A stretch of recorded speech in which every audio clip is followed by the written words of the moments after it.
Hello everyone, my name is Shane Mazzoro. I'm an educational leader from the North Penn High School Science Department, and I'm here to talk to you about Ferpa and the North Penn School District. So first, what is Ferpa? Under federal law, schools are required to provide all children with equal access to public education at an elementary and secondary level. Under the Family and Educational Rights and Privacies Act, school districts must maintain the confidentiality of all personally identifiable information in educational records related to students. However, under Ferpa, schools may disclose information that does not include Social Security information without consent. But they are required to allow parents and eligible students a reasonable amount of time to request that the schools not disclose this information about them. So basically, we as a school have a right to protect your personal child's information, and we need your help in doing that.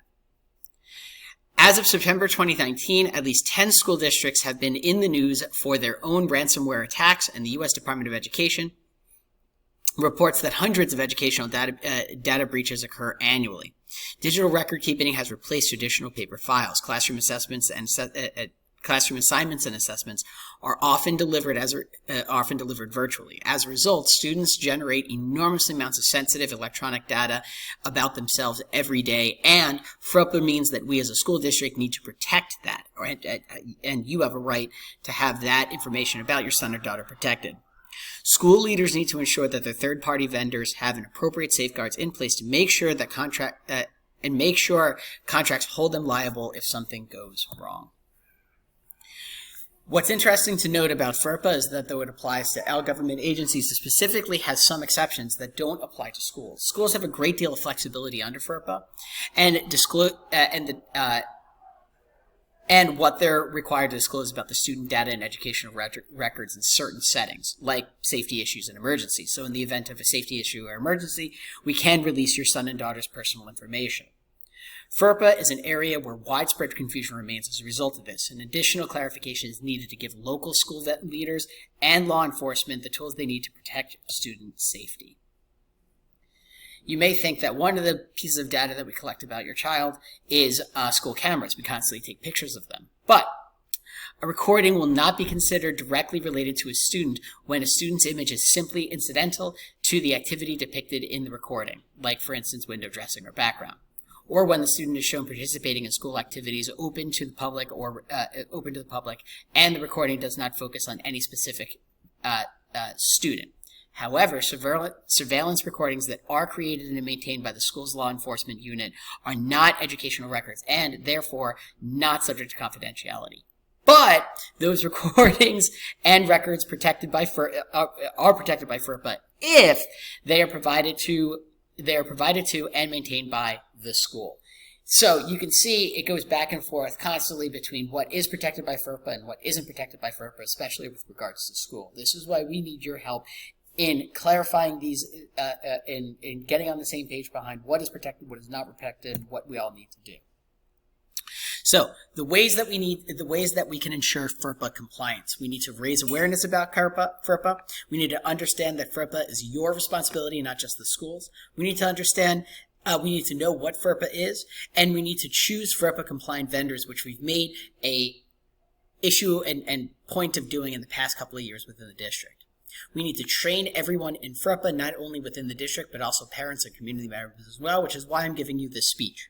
We need to implement FERPA compliant procedures. We need to be able to encrypt files and emails, and we need to make sure we have a procedure if a violation takes place. How can FERPA be violated? Well, one of the ways is vendors. We have third-party vendors that supply materials, both digital and tangible to our school, and those vendors may violate FERPA, which causes us to implicitly violate FERPA. We need to know when to release and when to withhold records to third parties, and we need to be cautious about what you tell what to whom. So, what can you do? First, read everything that is sent home with your child from the school or sent in the mail. Always question why information about your student is being requested. Find out how your school defines directory information, because that is the information that is excluded from FERPA. Find out how your school defines ask your child about surveys and questionnaires. In other words, if we provide a survey or questionnaire to your child, child should tell you that he had to answer a questionnaire today and what it contained. One other thing is that we, as a school district, take a lot of precautions in deleting and destroying old data. We clear, purge, and destroy material. We clear material, which basically means that we sanitize it, software-based technologies, etc., etc. We purge material, meaning that we sanitize it, but we render target data recovery infeasible. In other words, we literally make it so that they can't get it back. And last but not least, we destroy it. This is what we do with old data to help prevent future important FERPA violations, potential FERPA violations. So, FERPA and North Penn. The purpose of this presentation is to raise awareness of FERPA and make it understood that it is your responsibility as well as ours to make sure that we are in compliance. We only choose FERPA compliant members, and we have FERPA compliance procedures. You can see the North Penn District Comprehensive Plan 2020 to reference those procedures. But the rest is up to you. We are doing our part. Now that we've educated you, we need you to do yours. If you're interested in any of the references that I used during this presentation, here are all of them for future reading. I thank you for your time and patience, and I look forward to questions.